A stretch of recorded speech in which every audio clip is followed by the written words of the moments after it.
से जो बात समझने की है वो ये है, आज के वर्तमान समय में बहुत मुश्किल है कि लोग देवों की उपस्थिति को स्वीकार करें। लेकिन भले ही विज्ञान इसे माने न माने, अभी लेटेस्ट पैरासाइकोलॉजी, परामनोविज्ञान विकसित हुआ है। परामनोविज्ञान का कहना है कि घोस्ट यानी भूत जाति के लोग भी हुआ करते हैं। वे अदृश्य होते हैं, उनका शरीर हमें जब तक वे न दिखाना चाहें तब तक हम नहीं देख सकते। हालांकि उनका शरीर बहुत सुंदर होता है। उड़न तस्तरी की चर्चा आती है, कभी आप इसके बारे में पढ़िएगा। यूएफओ, अनडिफाइंड आकाशीय तस्तरियां जो हैं यूएफओस, उनके बारे में भी, उनके जो लोग उसमें से गिरे एक बार और वो जो निकले, उनकी साइज, उनका ऑर्नामेंटेशन, वो सारी चीजें ऐसी मालूम पड़ती हैं कि ये देव ही हैं।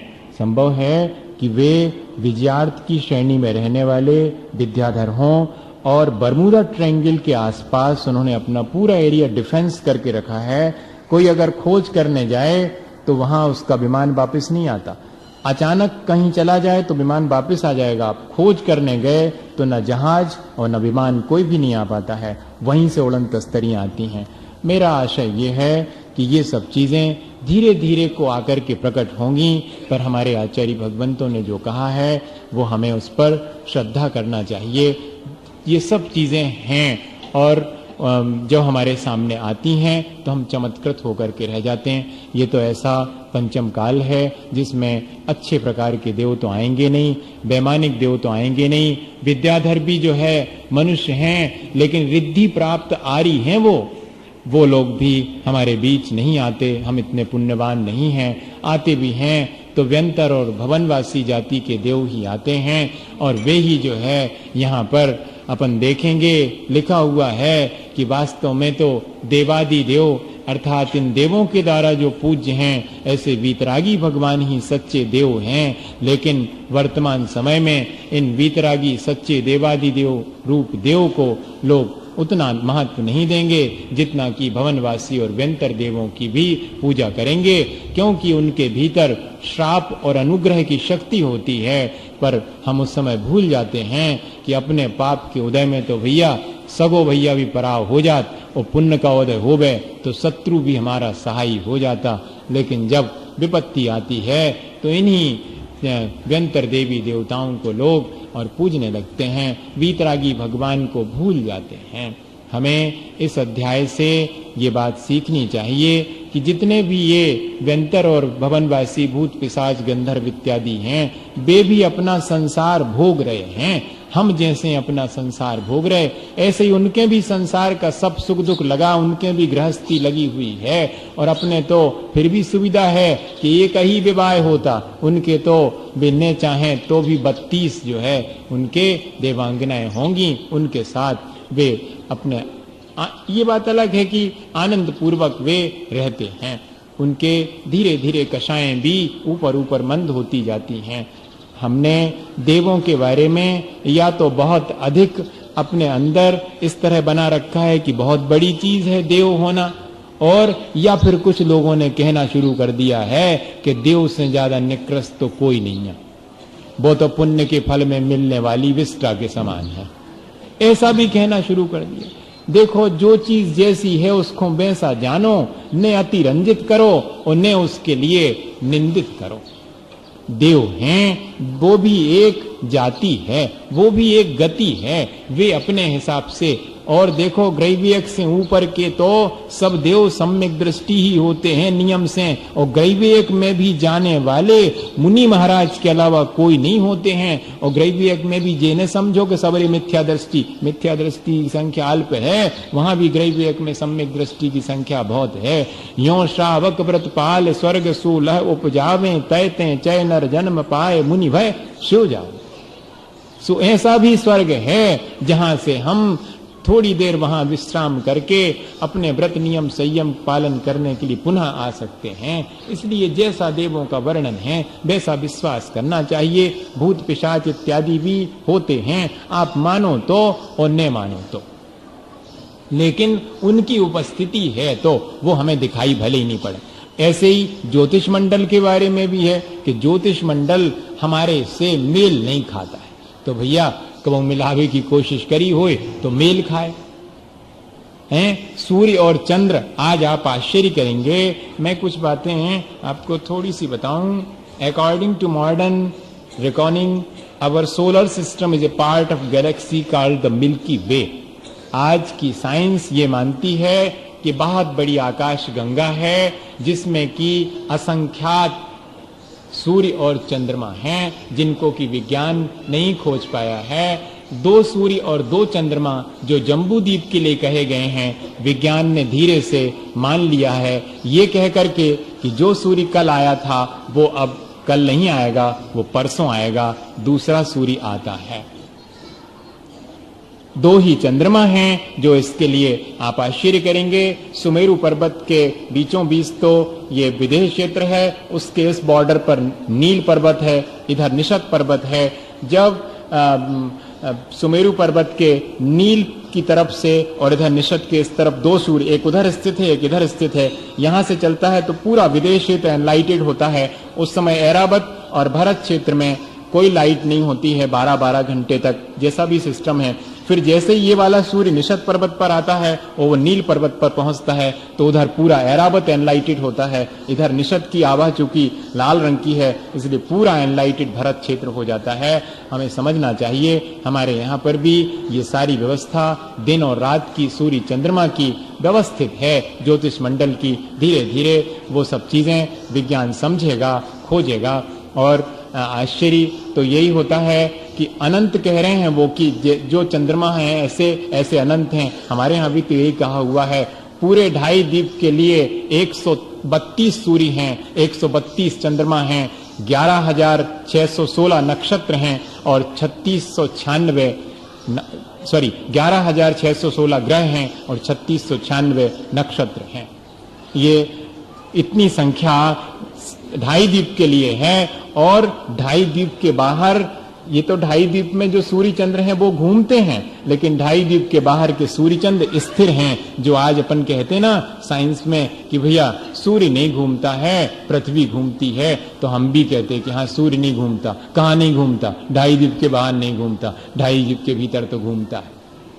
2.5 द्वीप के भीतर के सूर्य चंद्रमा तो मेरु की प्रदक्षिणा करते हैं, बहिरवस्थिता, उसके बाहर के नहीं करते हैं। और एक चीज ध्यान रखना, जब तक ईसाईयत नहीं आई थी उसके पहले टॉलमी नाम के साइंटिस्ट हुए हैं। ईसा से पहले उस समय तक पृथ्वी स्थिर और सूर्य को घूमता हुआ माना जाता था।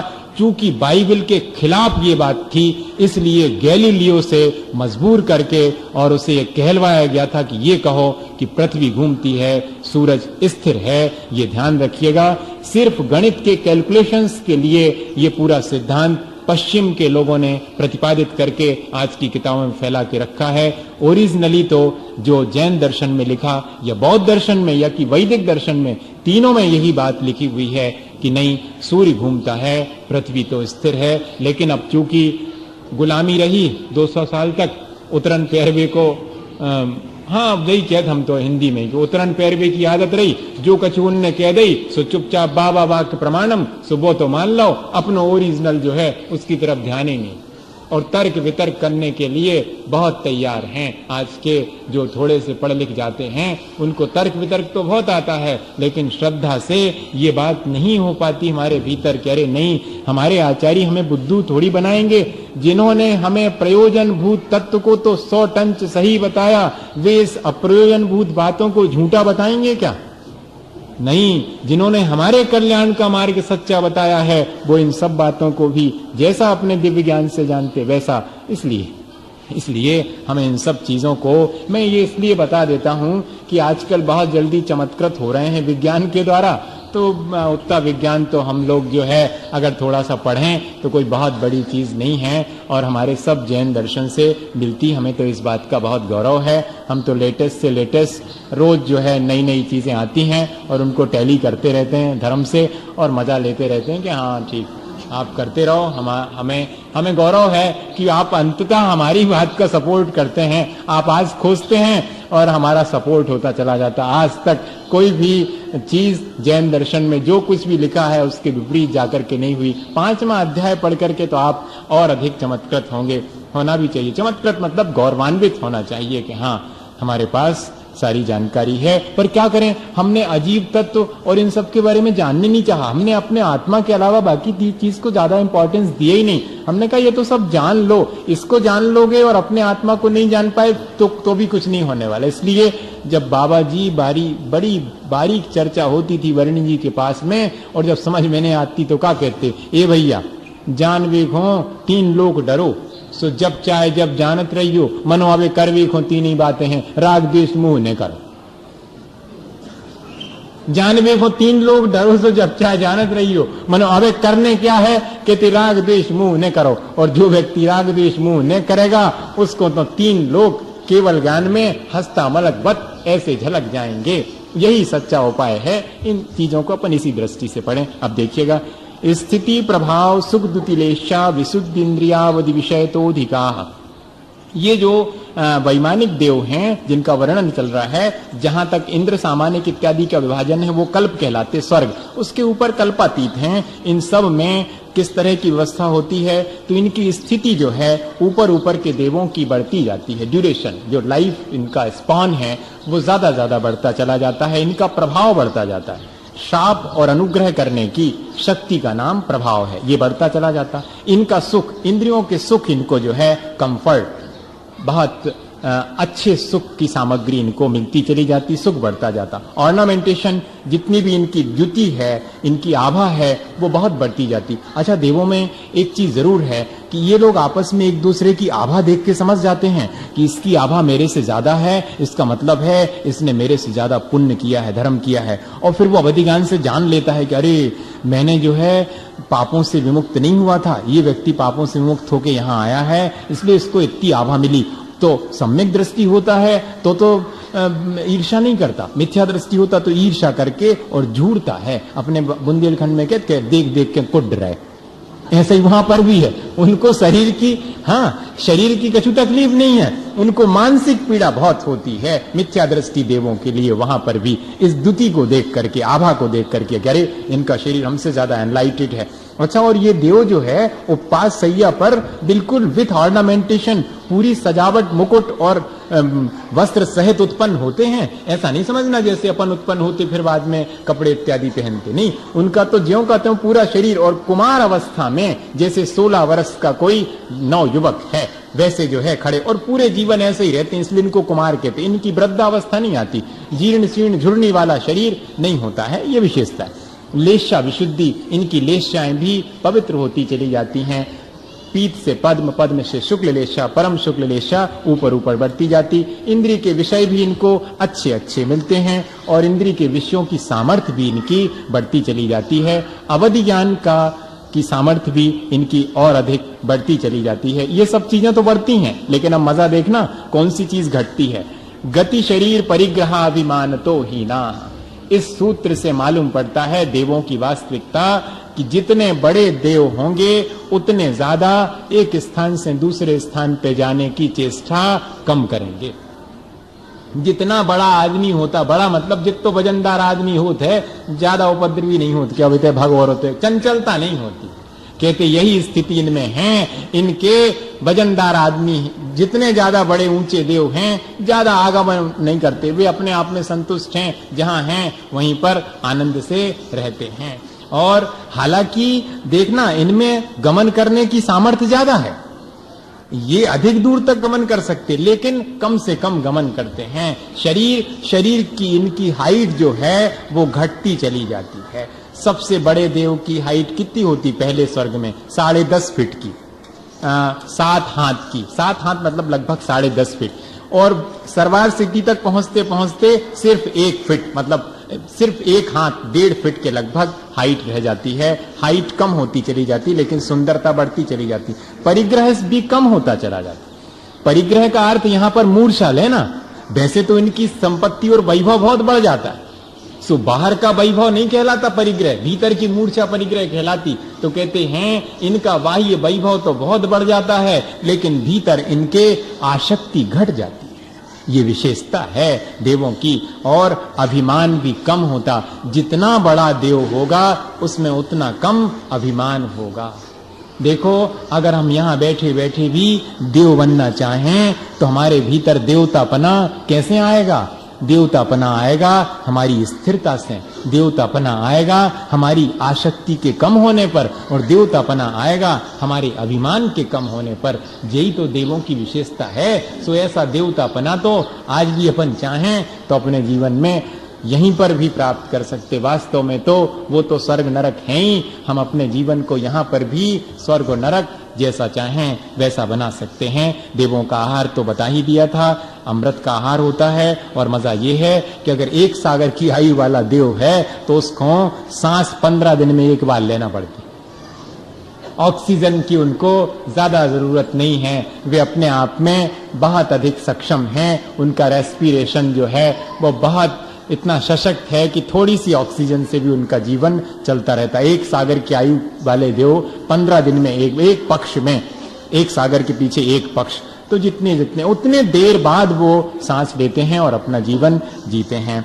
उनकी लेशाएं कैसे होती हैं? तो लेशा मतलब होता है कलरेशन, हमारी भाव दशा, भीतर का जो हमारा भाव है वो लेशा कहलाएगा। यहाँ पर देवों के साथ एक चीज और है कि उनका बाहर और भीतर एक जैसा होता है।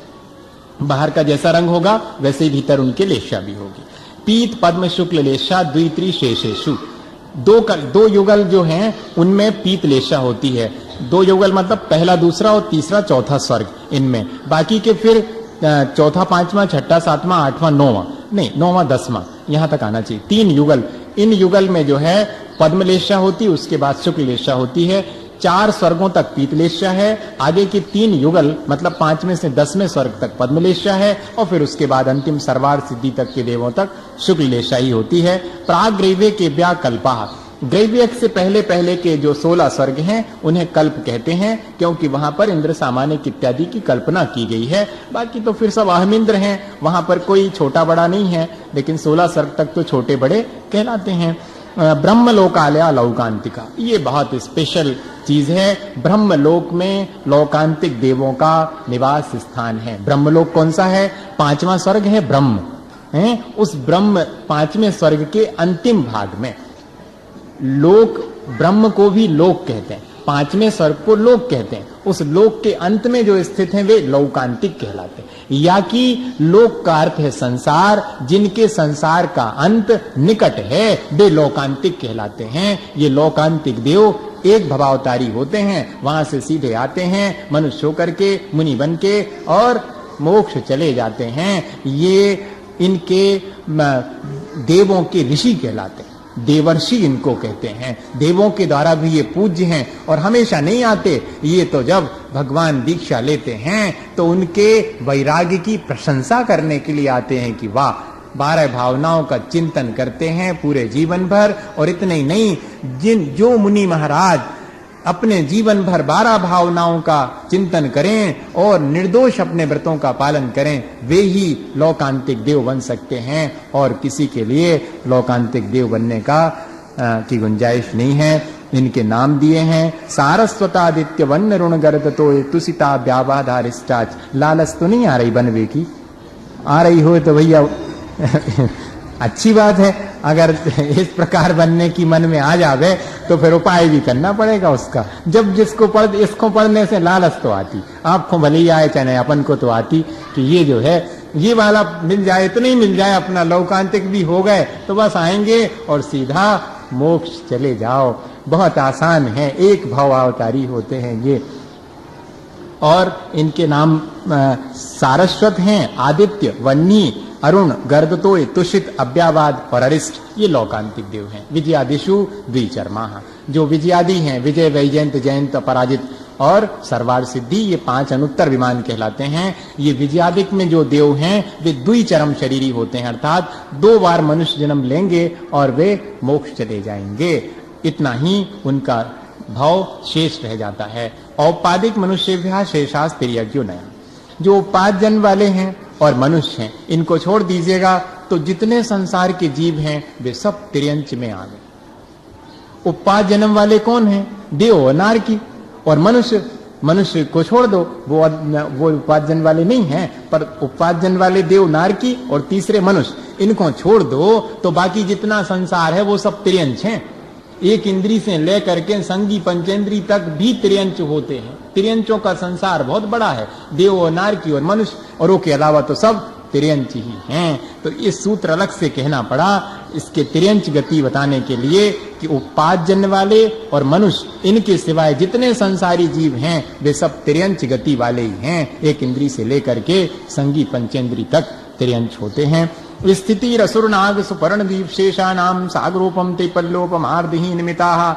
अब हम जो है आचार्य भगवंत कहते कि इनकी आयु बताते हैं, अधिकतम आयु और जघन्य आयु दोनों हमें समझ लेना चाहिए। किसी व्यक्ति को सुख मिले तो कितनों ज्यादा से ज्यादा सुख भोग सकत, और कम से कम कितना सुख भोगने का समय है अपन तो यही जानते। इसमें स्वर्ग में सुख भोगना है तो कितने समय तक, जैसे नरक में दुख भोगना तो भैया 33 सागर तक, ऐसे ही स्वर्ग में सुख भोगते तो 33 सागर तक स्वर्ग भी सुख भी भोगते हैं। अब असुर कुमार, नाग कुमार, सुपर्ण कुमार, दीप कुमार, ये सूत्र मैंने पढ़ लिया कि नहीं। स्थिति असुर नाग सुपर्ण दीप शेषानाम सागरोपम त्रिपल्योपम आर्धहीन मिताः। असुर कुमार, नाग कुमार, सुपर्ण कुमार, दीप कुमार और जो शेष भवनवासी देव हैं उनकी आयु क्रम से 1 सागर, 3 सागर, 2.5 सागर कम होती जाती है, आधी आधी 2 सागर और फिर 3 पल्ल की रह जाती है। ये इनकी उत्कृष्ट आयु है। और सौधर्म ईशान यो सागरोप में अधिके। सौधर्म ईशान स्वर्ग के देवों की कितनी होती, तो कहते 2 सागर से कुछ ज्यादा होती। सानत कुमार माहिंद्र यो सप्त, सानत कुमार और माहिंद्र, देखो ऐसा रहता, सौधर्म ईशान, सानत कुमार माहिंद्र, ब्रह्म, ब्रह्मोत्तर, लांतव, कापिष्ट, शुक्र, महाशुक्र, ऐसे 8 तरफी और 8 तरफी, ये 16 स्वर्ग हो गए। और फिर जे अपने जैसे जे हड्डी हैं 8 तरफी 8 तरफी, ये 16, और जो ग्रीवा है सो ये में 1 2 3 1 2 3 1 2 3 ऐसे 3, सो ये ग्रीवयक हो गए। और बाकी के जो है जो मुंह है जैसे, तो एक बीच में और 8 आजू बाजू से जो अनुदेश हो गए, और ओ के ऊपर 5, एक बीच में और 4 चारी तरफी, सो जो हो गए अनुत्तर। कठिन कचुनिया सब यही में है, और जो ऊपर है सो सिद्ध सिला।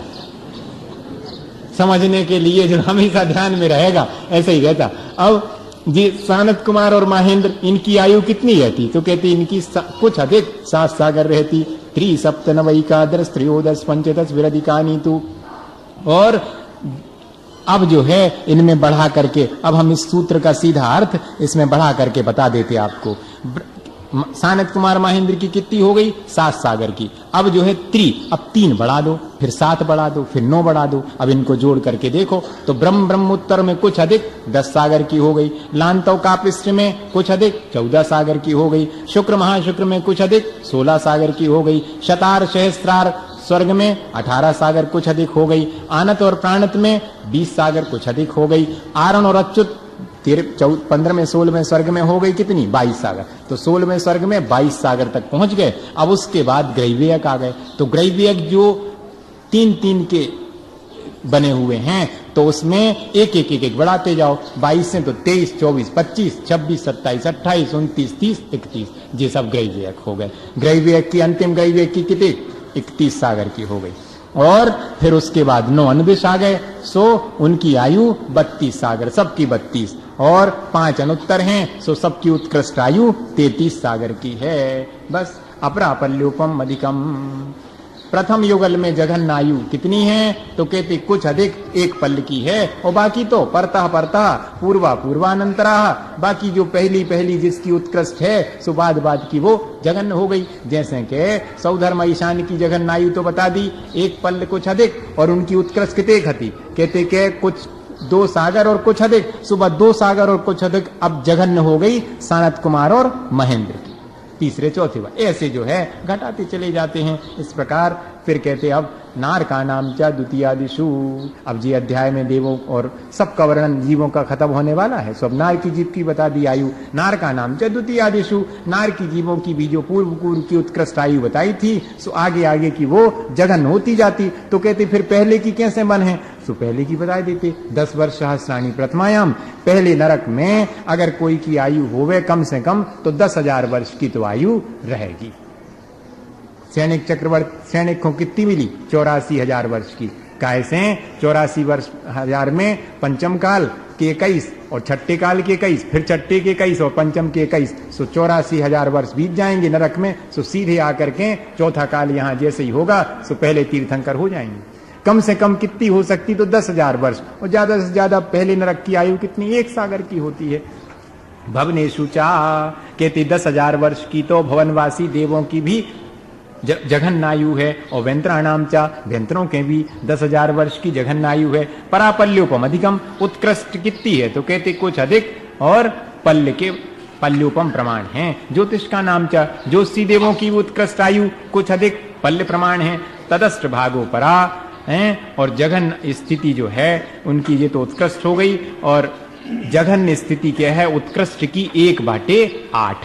तदस्त्र भागो परा, अपरा मतलब जघन, तो उत्कृष्ट जितनी है उसकी 1/8 कर दो तो वो जघन हो जाती है। इस प्रकार ज्योतिषी देवों का भी हिसाब बना दिया, भवनवासी व्यंतर नारकी सब हो गए। अब कहते लौकांतिका नामष्टौ सागरोपमानी सर्वेशाम, जितने लौकांतिक देव हैं उनकी आयु तो 8 सागर की है, इनके उत्कृष्ट और जघन्य का भेद नहीं होता है। बस इस प्रकार से देवों के बारे में अपन ने आसानी से जान लिया।